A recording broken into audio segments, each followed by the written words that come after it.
Welcome to another session of the School of Thought, Lunch and Learn. Happy Memorial Day on today. Well, today's topic is I want to take a moment to bring awareness to our soldiers. It is very, very important that we understand that soldiers equal freedom. Now, we understand that this holiday, the first thing we think about is going to the pool, having fun, barbecue, taking the time off from work. We're happy because we have a long weekend.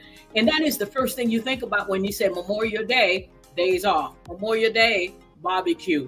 Memorial Day, having fun, spending time with your family. Nothing wrong with that.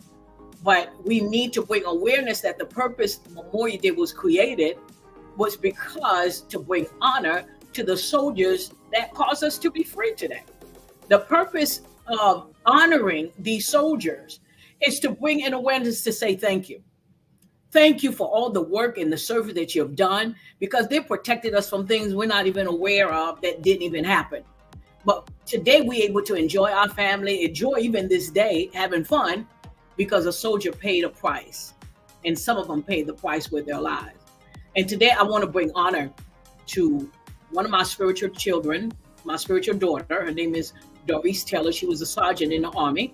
I want to bring honor to her today, and also honor to my father, my beloved father, Excelsior Ray, who was also in the armed services of Haiti. He served all of his life, and I want to bring honor to him today. Then because of him, I'm here today. In my home, we were raised in a home that was disciplined because my father was a disciplined man that served in the army in Haiti. So now I want us to understand that even if you look at a commercial, everything is catered to, let's have fun, it's a sale, everybody's taking advantage of the Memorial Day. But there's something that we need to be aware of, that the veteran, once they come home, and let me just say this, when they go into the service and they give their life to serve their country, they are trained to disengage themselves from the world. They are trained where their mindset is changed. So that means their mind get reprogrammed into a different world of war. And then once they finish serving their country, we send them back home without a plan or re-entering a society. There's no plan for them to change their mind and change their mindset. After they serve their country, they just throw back to society and say, now go live. And a lot of them are having a hard time living life again. So I want us to be aware and bring awareness of this day while we having fun, having a good time, spending time with your family. But then you forget the reason why of today's holiday is because a soldier gave up his life. A soldier worked in his, I say, I don't even care if they picked up a pen in the service. Whatever they've done, it was still part of the plan to keep us safe. So now, unfortunately, most of our homeless are veterans. The VA hospitals are full with veterans. VA benefits are not going through like they should. Veterans are struggling, but really we're not paying attention. We're not aware, but we're having fun off of their dime. We're having fun off of their lives. We're enjoying our freedom off of their services. And we would need to bring, more people need to bring awareness and saying thank you and saluting our veteran.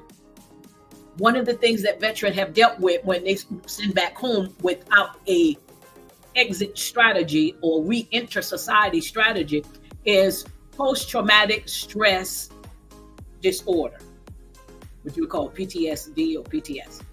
Now, that traumatic, I just want to give you, want you to be aware of some of the symptoms that they suffer with. They suffer with a lot of the emotional distress of remembering the time that they spend, whether in war, whatever distress they experience while in services, even the of time of getting their mind reprogrammed. Some of them I want to give you some of the symptoms, and some of you could be your family member, like I have with my dad. I'm gonna give you a little bit more story on that. They avoid places with activities with other people. They have negative thoughts sometimes. They feel hopeless about their future, a difficulty maintaining close relationships, feeling detached from family and friends, lack of interest in activities, difficult experiencing positive emotions, feelings and emotionally, they're feeling emotionally numb, being easily startled and frightened, always being on guard for danger. That one I remember with my father, because he was always warning me and my brother, be careful of this person, be careful of that. Don't eat at this person's house. He was always afraid and guarding us of danger. Self-destructive behavior, trouble sleeping, trouble concentrating, always sometimes angry, being aggressive. I just want to read a little story about my father, who was a soldier in Haiti. And really, he was part of it. He is part of history in Haiti. And I remember the time as a child growing up in the midst of this trauma that my family went through. There was this coup that was taking down the president, Papa Doc, in Haiti. And that group literally kidnapped my father because he was a very high rank in what we call the Navy SEAL, and he was a mechanic for the big ship.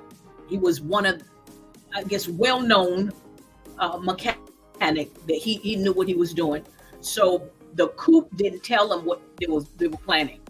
So they kind of kidnapped him and put him on the ship, and he was not even aware. So he didn't have a chance to warn his family, and he left us behind, and he was very angry about that. So I want to read a little bit. It's in April, my birthday month, 1970. 5 ships, and they call it, got caught. Commanded shooting at the palace. That's what the White House nationally. They did not hit their intent target. The expected uprising from an army never materialized. Duvalier, which is the president at that time, soldiers was unable to reach the ship with a grenade. That's me. My father would have died if they would have reached it. A 2-day journey was ended when the commander of the got caught sailed to Guantanamo Bay into asylum. My father went into asylum in New York City, and then later on had to send for us. I remember the trauma and what made him upset, because he left his family behind, which was very dangerous, because if they couldn't find him, they would come and look for his family, and they did that. My grandfather was part of Congress in Haiti, so we had some type of door of mercy and grace that kept me, my brother, my mother alive.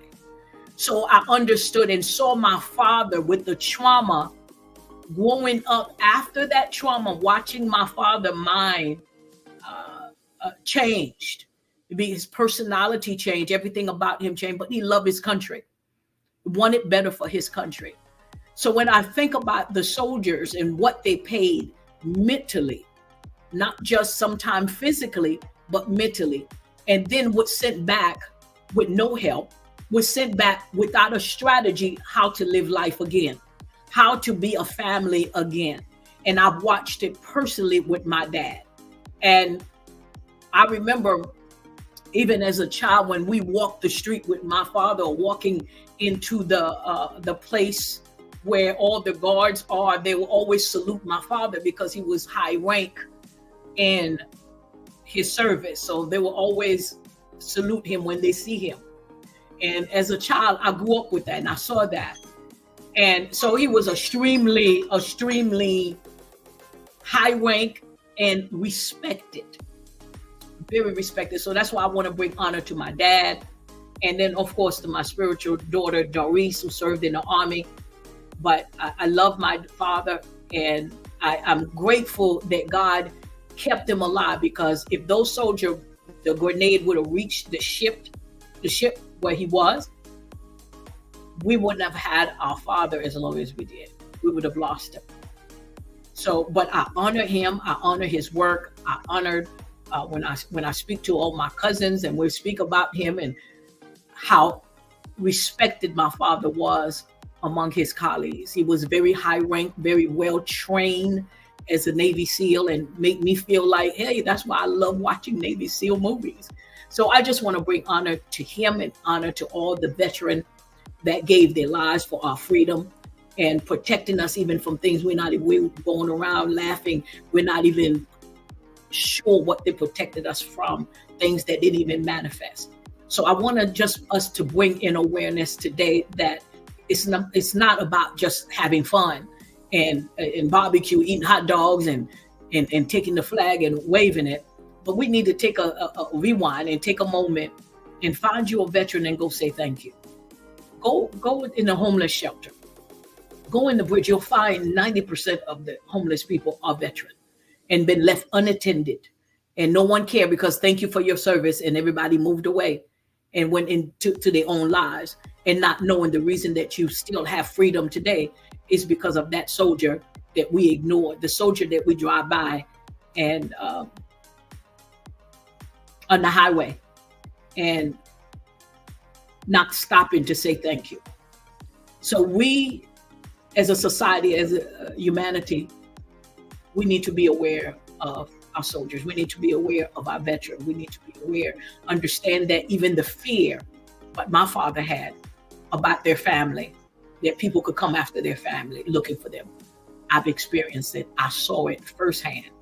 I saw how my grandfather we were hiding. And I remember when this whole thing happened, how my mother took me and my brother, we were hiding and wanting in the bushes to hide. And she was taking us to our grandparent house to hide us because they were coming after us too. And I remember that. I remember my mother suffering with the fear and putting shades on and not let people recognize her. But my grandfather, being part of the Congress, was able to stand for us. And I remember hiding behind the door, and I was peeking in to watch those soldiers coming to get us. And I remember peeking and looking, and while he was out there talking to them and negotiate to give us our lives and to leave us alone before my father was able to send for us, because he was exiled. He was never allowed to return again until years later, until the other president, his son, because he was a self-made life president, until he was gone. So my father was not even allowed to come back. So that was another trauma, that he was not allowed to see his mother or his father, who passed without him being participating in the funeral. So all of that trauma that I understand that a soldier have to experience because of the freedom of us, because they love their country, to serve their country. So take a moment today to tell a veteran thank you, to salute the veteran. Thank you for serving. Thank you for giving your life so we could have freedom to choose, the freedom to be what we want to be because of their work, because of their sacrifice. Let's take time out and be aware of that. Be aware of the trauma, the mentality that they had to be reprogrammed and come back and unable to go back to regular society and being medicated over and over again to survive. So let's say thank you and salute to all of our soldiers today. And I salute my dad. I salute Excel Josue, my father. Thank you. Thank you. I appreciate him and I appreciate you. All right. Don't forget to sign up for the class that's coming this week, Discovering Your Divine Self. I'm excited for all of you that have already registered. So I'm really excited about the class today. This was a little bit emotional for me today. My dad, I love my father. So I will see you on Thursday, May 30th and 31st on the class. And don't forget to share the video, subscribe to YouTube, and share with your friends and family. And I appreciate you. Have a great day and stay safe today.